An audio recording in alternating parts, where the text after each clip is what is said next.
ಈಗ ನನ್ನ ಕಮಲಿ ಏನು ಮಾಡ್ತಾ ಇರ್ಬೋದು?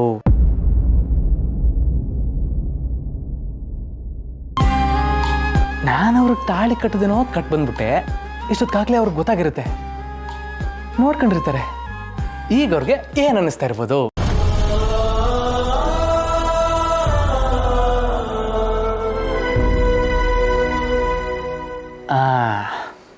ಸಿದ್ದೇಗೌಡನಿಲ್ಲೇ ಬಿಟ್ಬಿಟ್ಟು ಗೌಡ್ರ ಕೈಲಿ ಕಾಲ್ ಮಾಡಿಸಮ್ಮ. ಸಿದ್ದೇಗೌಡ್ರೆ, ನೀವಿಲ್ಲೇ ಕೂತ್ಕೊಳ್ಳಿ. ಗೌಡ್ರೆ,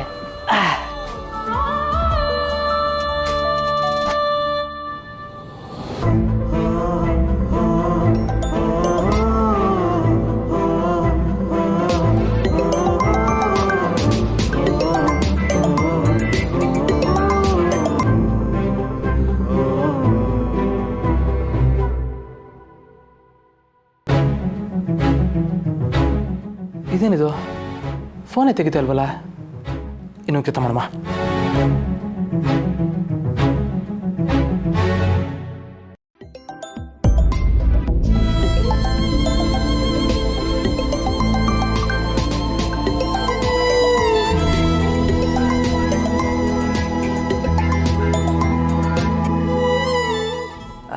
ಮೇಡಮ್, ಹೆಂಗಿದ್ದೀರಿ?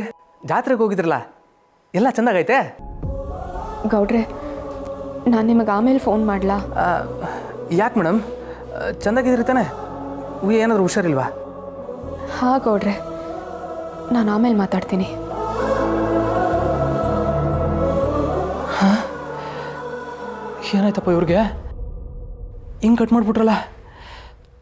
ಮನೇಲಿ ಏನಾದ್ರು ಗೊತ್ತಾಗೋಯ್ತಾ? ಯಾರಾದರೂ ಏನಾದರೂ ಅಂದಿರ್ಬೋದಾ? ನಾಳೆಗೆ ಅವ್ರ ಮನೆಗೆ ಹೋಗಿ ಮೊದಲು ಅವ್ರನ್ನ ನೋಡ್ಕೊ ಬರಬೇಕು. ಸಿದ್ದೇಗೌಡ್ರೆ, ಏನ್ರಿ ಇದು?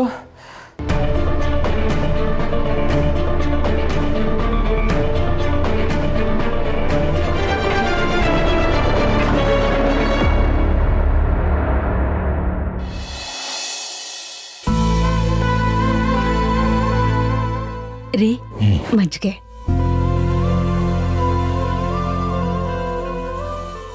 ರೀ, ಉತ್ಸವ ಎಲ್ಲ ಎಷ್ಟು ಚೆನ್ನಾಗಿ ನಡೀತಲ್ವಾ? ಹೌದು ಲಕ್ಷ್ಮಿ, ಅದ್ಧೂರಿಯಾಗಾಯಿತು. ನಮ್ಮ ಬೀಗರು ಎಲ್ಲ ಜವಾಬ್ದಾರಿ ತೊಗೊಂಡು ಭಾಳ ಅಚ್ಚುಕಟ್ಟಾಗಿ ಮಾಡಿದರು. ಅಷ್ಟಿಲ್ಲದೆ ಜನ ಅವ್ರನ್ನ ಹಾಕೋಗುಳ್ತಾರ? ಹೌದು ರೀ. ಹೇಗೋ ಈ ಉತ್ಸವ ಮಾಡಿಸಿದ್ರಿಂದ ನಮ್ಮ ಭಾವನಂಗೂ ಪೂಜೆ ಮಾಡಿಸ್ದಾಗಾಯ್ತಲ್ವಾ? ಆ ದೇವರೇ ಇದನ್ನೆಲ್ಲ ಮಾಡಿಸ್ತಾ ಅನ್ಸುತ್ತೆ.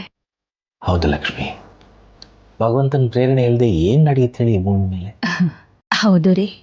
ಎಲ್ಲ ಒಳ್ಳೇದಾಗಿ ಭಾವನಾ ಕೈಯಲ್ಲಿ ಮಾಡಿಸಿರೋ ಪೂಜೆಗೆ ಫಲ ಅನ್ನೋ ಹಾಗೆ ಒಂದು ಒಳ್ಳೆ ಸಂಬಂಧ ಕೊಟ್ಟರೆ ಅಷ್ಟೇ ಸಾಕು. ಆಗುತ್ತೆ ಲಕ್ಷ್ಮಿ. ಭಯ, ಭಕ್ತಿ, ಶ್ರದ್ಧೆಯಿಂದ ದೇವರನ್ನು ಕೇಳ್ಕೊಂಡ್ರೆ ಅವನು ಕೊಟ್ಟೇ ಕೊಡ್ತಾನೆ. ಆಗುತ್ತೆ. ನಮ್ಮ ಭಾವನಾ ಕತ್ತಿಗೆ ಒಂದು ತಾಳಿ ಅಂತ ಬಿದ್ಬಿಟ್ರೆ ಆಗಿಂದ ನಾನು ನೆಮ್ಮದಿ ಆಗ್ಬಿಡ್ತೇನೆ ರೀ. ಆಗುತ್ತೆ ಬಿಡು, ನೀನು ಅನ್ಕೊಂಡಂಗೆ ಎಲ್ಲ ಒಳ್ಳೇದಾಗಲ್ಲ. ಸಾಕು ಸಾಕು ಸಾಕು, ಜಾಸ್ತಿ ಆಯ್ತು.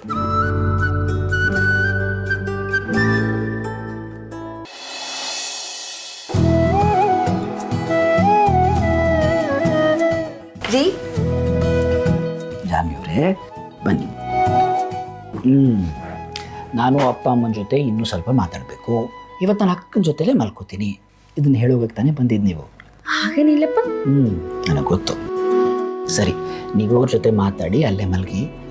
ನಾನು ಸ್ವಲ್ಪ ಬೇಗ ಮಲಗ್ತೀನಿ. ಅದೇ ಮತ್ತೆ ಒಂದಿನ ನಿಮ್ಮಿಂದ ದೂರ ಇದ್ದಿದ್ದೆ ಸಾಕು. ಇವತ್ತು ಇರೋಕ್ಕಾಗುತ್ತಾ? ಇಲ್ಲ ಇಲ್ಲ, ಇವತ್ತು ನಾನು ನಿಮ್ಮ ಜೊತೆನೇ ಮಲ್ಕೋತೀನಿ. ಇದೇನಪ್ಪ, ನನ್ನ ಚಿನ್ನು ಮರಿಗೆ ತುಂಬ ಒಳ್ಳೆ ಬುದ್ಧಿ ಬಂದಿರೋ ಹಾಗಿದೆಯಲ್ಲ. ಅಂದರೆ ಇಷ್ಟು ದಿನ ನಂಗೆ ಕೆಟ್ಟ ಬುದ್ಧಿ ಇತ್ತಾ? ನೋಡಿ ನೋಡಿ, ನಿಮಗೆ ಈ ಕೋಪ ಎಲ್ಲ ಸೂಟೇ ಆಗಲ್ಲ. ನನ್ನ ಬೆಳದಿಂಗಳ ಗೊಂಬೆಗೆ ಮೂಗಿನ ಮೇಲೆ ಕೋಪ ಅಲ್ಲ, ತುಟಿಗಳ ಮೇಲೆ ನಗು ಇರೋದು ಚಂದ. ನಾನು ಸುಮ್ಮನೆ ತಮಾಷೆಗೆ ಮಾಡಿದೆ ಅಷ್ಟೇ. ನಾನು ಅಷ್ಟೇ. ಆಮೇಲೆ ದೇವಸ್ಥಾನದಲ್ಲಿ ನಿಮಗೆ ಸರಿಯಾಗಿ ನಿದ್ದೆ ಬಂತ? ನನ್ನ ಪಕ್ಕ ಇಲ್ಲಾಂದರೆ ನಿಮಗೆ ನಿದ್ದೆ ಬರಲ್ಲ ಅಲ್ವಾ? ನನ್ನ ಚಿನ್ನು ಮರಿ ಎಷ್ಟು ಬದಲಾಗಿದ್ದಾರೆ. ಈ ಬದಲಾವಣೆಯನ್ನೇ ನಾನು ಬಯಸ್ತಾ ಇದ್ದೀನಿ. ನೀವು ಈ ಥರ ಯೋಚನೆ ಮಾಡ್ತಿರೋದು ನೋಡಿದ್ರೇ ಗೊತ್ತಾಗ್ತಿದೆ ನಿಮಗೆ ಸರಿಯಾಗಿ ನಿದ್ದೆ ಬಂದಿಲ್ಲ ಅಂತ. ನನಗೂ ಅಷ್ಟೇ ರೀ. ಅಲ್ಲಿ ಸರಿಯಾಗಿ ನಿದ್ದೆನೇ ಬರಲಿಲ್ಲ. ಈ ಥರ ನಿಮ್ಮ ಎದೆ ಕೂಡಲಿ ನನ್ನ ತಲೆ ಇಟ್ಟರೆ ತಾಯಿ ಪ್ರೀತಿ ಥರ ಅನ್ಸೋದು. ನನಗೂ ಅಷ್ಟೇ ಜಾನ್ವಿಯವರೇ, ನೀವಿದ್ರೆ ಏನೋ ಒಂಥರ ನೆಮ್ಮದಿ. ಜಾನ್ವಿಯವರೇ, ನಾನು ಹಾಗೆ ಎಲ್ಲರಿಗೂ ಪ್ರಾಫಿಟ್ನಲ್ಲಿ ಶೇರ್ ಕೊಡ್ತೀನಿ ಅಂತ ಹೇಳಿದ್ದು ಎಲ್ರಿಗೂ ಬೇಜಾರಾಗಿತ್ತು ಅನ್ಸುತ್ತಲ್ವಾ? ಬೇಜಾರೇನಿಲ್ಲ, ಆದರೆ ಅಪ್ಪಂಗೆ ಇದೆಲ್ಲ ಇಷ್ಟ ಆಗಲ್ಲ. ಅವರು ಮೊದಲಿಂದನೂ ತುಂಬ ಸ್ವಾಭಿಮಾನದಿಂದ ಬದುಕಿದ್ದಾರೆ. ಏನೇ ಕಷ್ಟ ಸುಖ ಇದ್ರೂ ಅದನ್ನು ಖುಷಿಯಿಂದ ಎದುರಿಸಿ ಸಾಲ್ವ್ ಮಾಡ್ತಾರೆ. ಅದಕ್ಕೆ ಬೇಡ ಅಂತ ಹೇಳಿದ್ರು ಅಷ್ಟೆ. ಸರಿ, ಆದರೆ ಇನ್ಮೇಲೆ ನಾವು ಅವ್ರ ಸ್ವಾಭಿಮಾನಕ್ಕೆ ಧಕ್ಕೆ ಬರದಿರೋ ಹಾಗೆ ನಡ್ಕೊಳ್ಳೋಣ.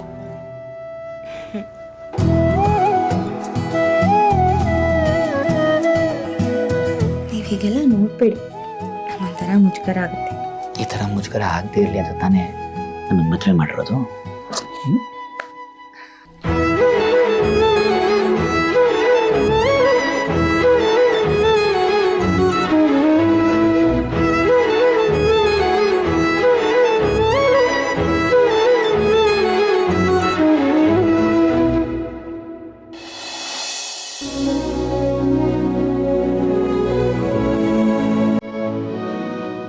ಭಾವನಾ, ನನ್ಗೊಂದು ಲೋಟ ನೀರು ತಗೊಂಡಮ್ಮ.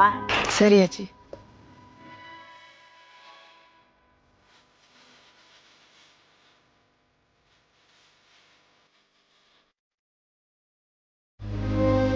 ಅಮ್ಮ ಕೂತ್ಕೋ.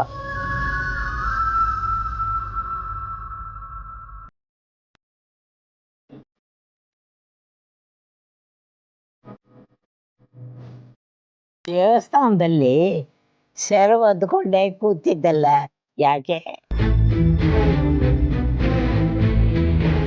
ಏನಿಲ್ಲ ಅಜ್ಜಿ, ಅದು ಸ್ವಲ್ಪ ಗಾಳಿ ಮಳೆ ಎಲ್ಲ ಇತ್ತಲ್ಲ, ಚಳಿ ಆಗ್ತಿತ್ತು, ಅದಕ್ಕೆ ಸೆರಗು ಹೊದ್ಕೊಂಡು ಕೂತಿದ್ದೆ. ಅಷ್ಟೇನಾ? ದೇವಸ್ಥಾನದಲ್ಲಿ ಶ್ರೀನಿವಾಸ ಕಲ್ಯಾಣ ಚೆನ್ನಾಗಾಯ್ತಲ್ವಾ? ಹೌದು ಅಜ್ಜಿ. ಶ್ರೀನಿವಾಸ ಕಲ್ಯಾಣ ನೋಡೋದೇ ಭಾಗ್ಯ ಅಲ್ವೇನಮ್ಮ? ಹೌದಜ್ಜಿ.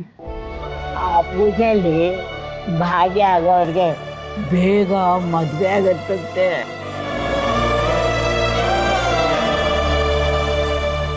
ಏನೇ ಸಮಸ್ಯೆ ಇದ್ರೂ ದೂರ ಆಗುತ್ತೆ. ಹೆಣ್ಣು ದೀರ್ಘ ಸುಮಂಗಲಿಯಾಗಿರ್ತಾರೆ. ನಿನಗೆ ಒಳ್ಳೇದಾಗುತ್ತೆ ಅಂತ ತಿಳಿಸ್. ಎಲ್ಲರಿಗೂ ಒಳ್ಳೇದು ಮಾಡೋದಾ ದೇವರು? ನನ್ನ ವಿಚಾರದಲ್ಲಿ ಯಾಕೋ ಹಾಗಿಲ್ಲ ಅಜ್ಜಿ. ದೇವಸ್ಥಾನದಿಂದ ಬಂದಾಗಿಂದ ನೋಡ್ತಾ ಇದ್ದೀನಿ, ಯಾಕೋ ಸಪ್ಪಗಿದ್ಯಾ? ನೀನು ಹಾಗೆಲ್ಲ ಇರಬೇಡ, ನಗ್ನಗ್ತಾ ಇರು. ನಿನಗೆ ಕೆಟ್ಟದಾಗೋದಕ್ಕೆ ಆ ಲಕ್ಷ್ಮೀ ಶ್ರೀನಿವಾಸ ನಿನ್ನ ಬಿಡಲ್ಲ. ಹಾಗೆ ನಿಮ್ಮ ಅಪ್ಪ ಅಮ್ಮನೂ ಕೂಡ ಬಿಡಲ್ಲ. ಎಲ್ಲರಿಗೂ ಸಮಾಧಾನ ಹೇಳಕ್ ನೀನಿದೆಯಲ್ಲ ಅಜ್ಜಿ, ನನಗದೇ ಖುಷಿ.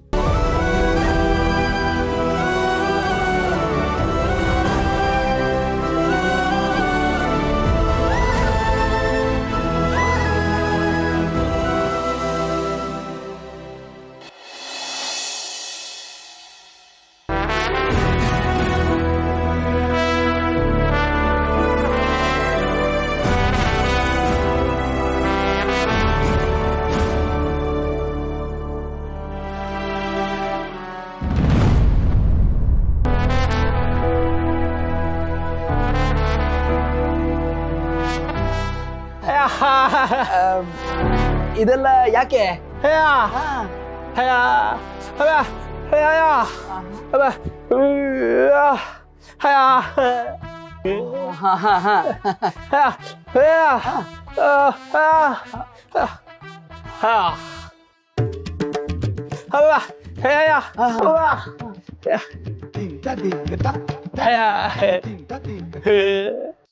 ಆದ್ರೆ ಇದನ್ನೆಲ್ಲ ಯಾಕೆ ಮಾಡಕ್ ಹೋದ್ರಿ? ಸುಮ್ನೆ ನಿನ್ಗೆ ತೊಂದ್ರೆ.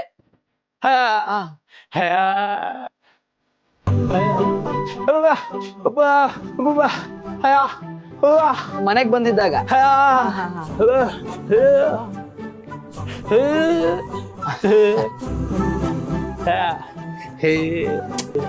ಪರವಾಗಿಲ್ಲ, ಎಲ್ಲದನ್ನು ತುಂಬಾ ಚೆನ್ನಾಗಿ ಅಬ್ಸರ್ವ್ ಮಾಡಿದ್ದೀರಿ. ಬ್ರಿಲಿಯಂಟ್.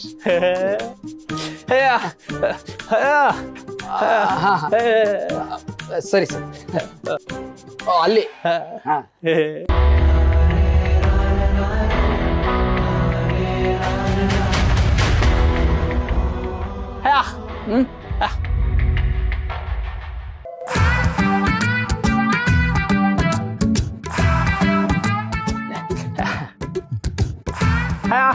ಸಾಕು ಇತ್ತು. ಅಲ್ಲಿ ಹೋಗಿ ಬರ್ತೀನಿ. ಅಲ್ಲಿ ಅಲ್ಲಿ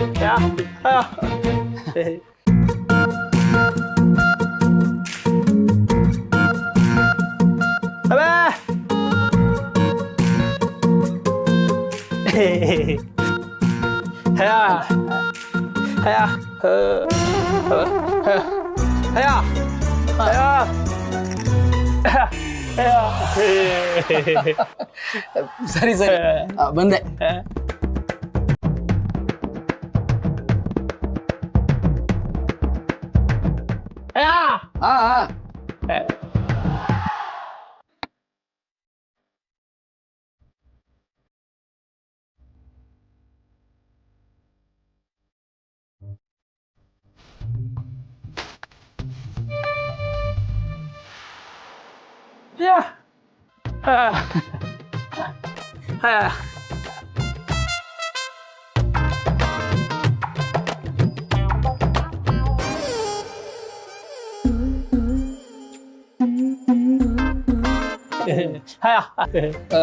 ನೀವು ಎಕ್ಸಸೈಸ್ ಮಾಡಲ್ವಾ?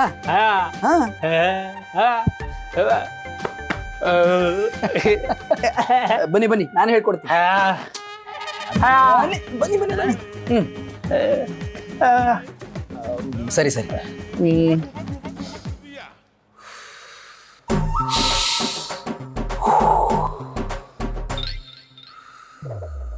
ಜಂಪ್ಸ್ ಮಾಡಬೇಕು.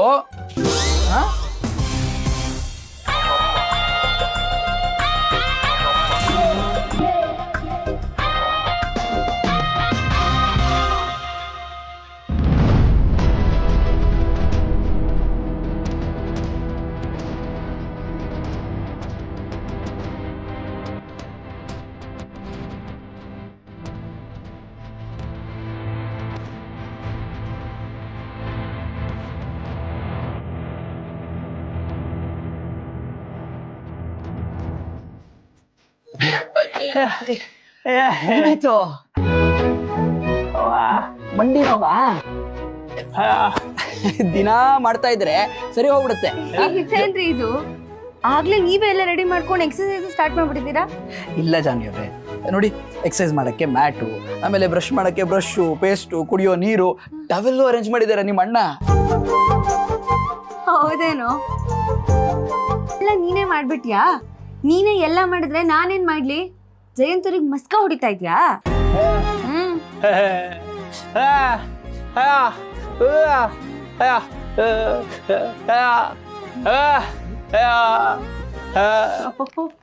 ನೋಡಿದ್ರ ಇವನ್ನ? ನಿಮ್ ಮನೇಲಿ ಅಂದ್ರೆ ಎಲ್ಲ ನೀನ್ ರೆಡಿ ಮಾಡ್ತೀಯಾ, ಇಲ್ಲಿ ಬಂದ್ಮೇಲೆ ನಾನೆಲ್ಲ ರೆಡಿ ಮಾಡ್ತಿದ್ದೀನಿ ಅಂತ ನಾನು. ನೋಡಿದ್ರ ನೀವು ಅಂದ್ರೆ ಎಷ್ಟು ಇಷ್ಟ ಅವನಿಗೆ. ಪ್ರೋಟೀನ್ ಶೇಕ. ನಾನು ಯಾರು ಅಂತ ಗೊತ್ತಾದ್ರೆ ಈ ಇಷ್ಟದ ಜಾಗದಲ್ಲಿ ಬೇರೆ ಭಾವನೆನೇ ಬರುತ್ತೆ ಜಾನ್ವಿ ಅವರೇ. ಇವನ ಹತ್ರ ಬರೋದನ್ನ ತುಂಬಾ ಅವಾಯ್ಡ್ ಮಾಡ್ತೀನಿ, ಆದ್ರೆ ಬಂದು ಸಿಕ್ಕಾಕೋತೀನಿ. ನೆನ್ಪಿಲ್ದೇ ಇರೋದ್ರಿಂದ ಬಚಾವ.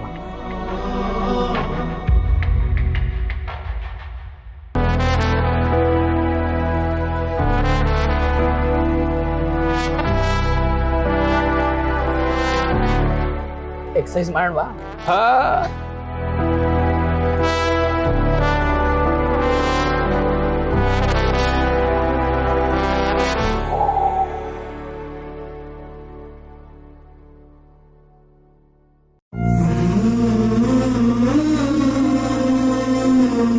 ನೀನ್ ಹೀಗೆ ಅಂತ ಎಷ್ಟು ಯೋಚನೆ ಮಾಡ್ತಿರ್ತೀಯ?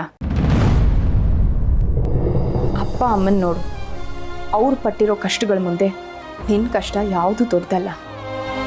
ಏನೇ ಆದರೂ ಜೀವನ ನಡೀಲೇಬೇಕು. ಈಗ ನೀನು ಒಬ್ಬಳೇ ಅಲ್ಲ, ನಿನಗೆ ಖುಷಿ ಅನ್ನೋ ಒಂದು ಜವಾಬ್ದಾರಿ ಇದೆ. ನೀನು ಹೀಗೆ ಸುಮ್ಮನೆ ಕೂತಿದ್ರೆ ನಿನ್ನ ಕಣ್ಣು ಮುಂದೆ ಕಷ್ಟಗಳೇ ಬರುತ್ತೆ. ಖುಷಿ ಬಗ್ಗೆನೂ ಗಮನ ಕೊಡದೆ ನೀನು ಇದರಲ್ಲೇ ಮುಳುಗೋಗಿದ್ಯಾ. ಬೇಡ, ಆಗಿದ್ಯಾವುದನ್ನು ಬದಲಾಯಿಸೋಕ್ಕಾಗಲ್ಲ.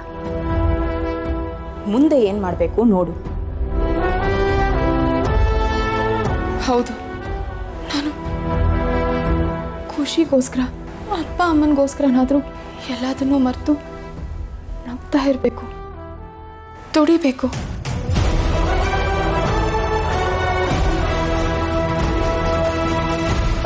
ಭಾವನಾ, ಸಾರಿ, ಬ್ಯುಸಿ ಇದ್ದೆ ಅನ್ಸುತ್ತೆ, ಡಿಸ್ಟರ್ಬ್ ಮಾಡಿದ್ನಾ? ಇಲ್ಲ ಸಿಂಚನ, ಹೇಳು. ಹರಿ ಬಿಸ್ನೆಸ್ದು ಇನ್ಕಮ್ ಟ್ಯಾಕ್ಸು ಮತ್ತು ಎಲ್ಲ ಬೇರೆ ಲೆಕ್ಕಾಚಾರಗಳನ್ನ ನಿಮ್ಮ ಆಫೀಸ್ಗೆ ಕೊಡೋಣ ಅಂತ ಅಂದ್ಕೊಂಡೆ. ಬೇರೆ ಎಲ್ಲೋ ಕೊಟ್ಟರೆ ನಾ ಹೋಗಿ ಎಕ್ಸ್ಪ್ಲೇನ್ ಮಾಡಬೇಕು, ವೇಟ್ ಮಾಡಬೇಕು. ನನ್ನ ಆಫೀಸ್ ಪ್ರೆಷರ್ ಮಧ್ಯೆ ನನಗೂ ಟೈಮ್ ಸಿಗ್ತಾ ಇಲ್ಲ. ಮನೆಯವ್ರಿಗೆ ಕೊಟ್ಟರೆ ನಮಗಿನ್ನ ಕೆಲಸ ಈಸಿ ಆಗುತ್ತೆ ಅಂತ ಅಂದ್ಕೊಂಡ್ವಿ. ಪರವಾಗಿಲ್ವಾ? ಶೋರ್ Sinchana. Thank you so much. Bhavana, ಏನದು ಕುತ್ತಿಗೆಲಿ ಅರ್ಶಿನದ ದಾರ ಕಾಣ್ತಾ ಇದೆ?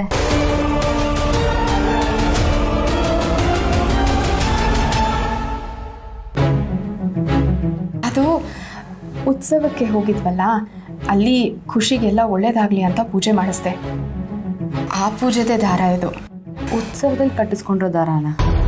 ಹಾಂ, ನನಗೆ ಆಫೀಸಿಗೆ ಲೇಟ್ ಆಗ್ತಾ ಇದೆ, ನಾನು ರೆಡಿ ಆಗ್ಬಿಡ್ತೀನಿ.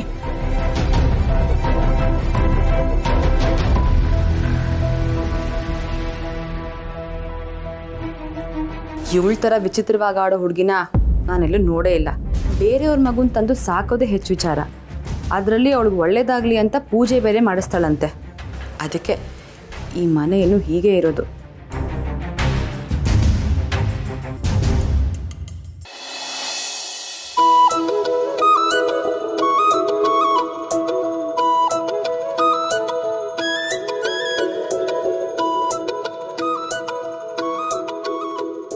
ಜಾನ್ವಿ ಅವರೇ, ಏನ್ ಮಾಡ್ತಾ ಇದ್ದೀರಿ? ಹಾ, ಕುಂಟೆ ಬಿಲ್ಲೆ ಆಡ್ತಾ ಇದ್ದೀನಿ. ಬಟ್ಟೆ ಹೋಗಿತ್ತಿರೋದನ್ನ ನೋಡ್ಬಿಟ್ಟು ಏನ್ ಮಾಡ್ತಾ ಇದ್ದೀರಾ ಅಂತ ಕೇಳ್ತಿದ್ದೀರಲ್ಲ. ರೀ, ಅದಕ್ಕೆ ಕೇಳ್ತಾರೆ, ಇಲ್ಲಿ ಯಾಕೆ ಬಟ್ಟೆ ಒಗಿತಾ ಇದ್ದೀರಿ? ಆರಾಮಾಗಿ ಮನೆಗೆ ಹೋಗಿ ವಾಷಿಂಗ್ ಮಿಷಿನ್ ಅಲ್ಲಿ ಬಟ್ಟೆ ಹಾಕ್ಬೋದಿತ್ತು ತಾನೇ? ಏನು ತೊಂದ್ರೆ ಇಲ್ಲ ರೀ, ಹೇಗೂ ಇಲ್ಲಿ ಬಂದಿದ್ವಲ್ಲ, ಮನೆಗೂ ಸ್ವಲ್ಪ ಸಹಾಯ ಆಗುತ್ತೆ ಅಂತ ಬಟ್ಟೆ ಒಗಿತಾ ಇದೀನಿ ಅಷ್ಟೇ. ನೋಡಿ, ಈ ರೀತಿ ಬಟ್ಟೆ ಒಗೆದು ತುಂಬಾ ಕಷ್ಟ ಅಂತ ನನಗೆ ಗೊತ್ತು. ಈ ತರ ನೀವು ಕಷ್ಟ ಪಡೋದನ್ನ ನಾನು ನೋಡಕ್ ಆಗಲ್ಲ ಜಾನ್ವಿ ಅವರೇ. ಇದ್ ಯಾವ ಕಷ್ಟ ರೀ? ನಿಮ್ಗೊಂದ್ ವಿಷಯ ಗೊತ್ತಾ? ನಾವ್ ಇವತ್ತಿನ ತನಕನು ಬಟ್ಟೆ ಒಗೆದು ಇದೇ ತರ ಕಲ್ಲಿನ ಮೇಲೆ ಮಿಷಿನ್ಗಳ ಬಳಕೆನೇ ಮಾಡಲ್ಲ. ಇವಾಗ ನೀವ್ ಹೇಗೆ ಬೆಳಗ್ಗೆ ಎದ್ದು ವ್ಯಾಯಾಮ ಮಾಡ್ತೀರಾ, ಅದೇ ತರ ಇದೆಲ್ಲ ಕೆಲಸ ಮಾಡಿದ್ರೆ ನಮಗೂ ವ್ಯಾಯಾಮನೇ. ಜಾನ್ವಿ ಅವರೇ, ಇಲ್ಲಿ ಸುತ್ತಮುತ್ತ ಸ್ವಲ್ಪ ಗಲೀಜಿದೆಯಲ್ಲ, ಆರೋಗ್ಯದಲ್ಲಿ ಏನು ಏರ್ಪೇರ್ ಆಗಲ್ವಾ? ನೀವು ಬರೀ ಕ್ಲೀನ್ ಬಗ್ಗೆನೇ ಯೋಚನೆ ಮಾಡೋದ್ರಿಂದ ನಿಮ್ಗೆ ಹಾಗೆ ಅನ್ಸುತ್ತೆ ಅಷ್ಟೇ. ನೀವ್ ಅನ್ಕೊಂಡಿರೋ ತರ ಇಲ್ಲಿ ಯಾವ ಗಲೀಜು ಇಲ್ಲ ರೀ. ನೋಡಿ, ಈ ಕಲ್ಲು ಎಷ್ಟು ಕ್ಲೀನ್ ಆಗಿದೆ, ಈ ತಮ್ಗೆ ನೋಡಿ ಎಷ್ಟು ಕ್ಲೀನ್ ಆಗಿದೆ. ಆ ಥರ ಏನು ಇಲ್ಲ. ನೀವು ಇದೆಲ್ಲ ಅನುಭವಿಸಿಲ್ಲ ಅಲ್ವಾ, ಅದಕ್ಕೆ ಈಗ ಅನ್ಸ್ತಿದೆ. ಈ ವಾತಾವರಣ ನೋಡಿ ಎಷ್ಟು ತಂಪಾಗಿದೆ ಅಂತ. ನಾನು ಇದೇ ವಾತಾವರಣದಲ್ಲಿ ಬೆಳೆದಿರೋದ್ರಿಂದ ನಂಗೇನು ಅನ್ಸಲ್ಲ. ಅಂದ್ರೆ ಏನ್ ಹೇಳ್ತಾ ಇದ್ದೀರಿ ನೀವು? ನನಗೆ ಏನು ಗೊತ್ತಿಲ್ಲ ಅಂತ ಹೇಳ್ತಾ ಇದ್ದೀರಾ? ಗೊತ್ತಿದೆ, ಆದ್ರೆ ಬರೀ ಯಂತ್ರಗಳ ಬಗ್ಗೆ ಗೊತ್ತಿದೆ ಅಷ್ಟೇ. ಬೇರೆ ಇದ್ರಲ್ಲೂ ಲೈಫ್ ಇದೆ ಅಂತ ಗೊತ್ತಿಲ್ಲ ನಿಮ್ಗೆ. ನೋಡಿ, ಮನುಷ್ಯನೇ ಸೃಷ್ಟಿ ಮಾಡಿರೋ ಯಂತ್ರಗಳನ್ನ ಜಾಸ್ತಿ ನಂಬಾರ್ದು ರೀ. ನಮ್ಮ ಮೇಲೆ ನಮಗ್ ನಂಬಿಕೆ ಇರಬೇಕು. ಆವಾಗ ಇದ್ರಲ್ಲೆಲ್ಲ ಎಷ್ಟು ಮಜಾ ಇದೆ ಅಂತ ಗೊತ್ತಾಗುತ್ತೆ. ಓಹೋ, ನನಗೆ ಏನು ಗೊತ್ತಿಲ್ವಾ? ಯಂತ್ರಗಳ ಬಗ್ಗೆ ಮಾತ್ರ ಗೊತ್ತಿರೋದು. ನೀವು ಹೇಗೆ ಮಾಡ್ತೀರಿ? ಇದನ್ನ ಫುಲ್ ತೆಗ್ ನಿಮ್ ತಲೆ ಮೇಲೆ ಇಸ್ಬಿಡ್ತೀನಿ ಅಷ್ಟೇ. ನಾನು ಕಾಯ್ತಾ ಇದ್ದೀನಿ, ನಾನು ತಲೆ ಮೇಲೆ ಇಸಕ್ಕೆ ಈಗ ನನ್ನೊಡನೆ ನಡೆವಾಗ ಕರಗಿದೆ, ನೀ ಕೈ ಚಾಚಿ ಕರೆವಾಗ ನಾಚಿದೆ. ನೀವು ಹೇಳಿದ ನಿಜಾನೇ. ಈ ಕೆಲಸದಲ್ಲಿ ಇಷ್ಟೊಂದು ಮಜಾ ಇದೆ ಅಂತ ನಂಗೆ ಗೊತ್ತೇ ಇರಲಿಲ್ಲ ನೋಡಿ. ಅತ್ತೆನಾ? ಸೀರಿಯಸ್ಲಿ ಜಾವಿ ಅವರೇ, ನಾನು ಆಮೇಲೆ ನಿಮ್ಗೆ ನೋಡ್ಕೊತೀನಿ ಬಿಡೋಲ್ಲ.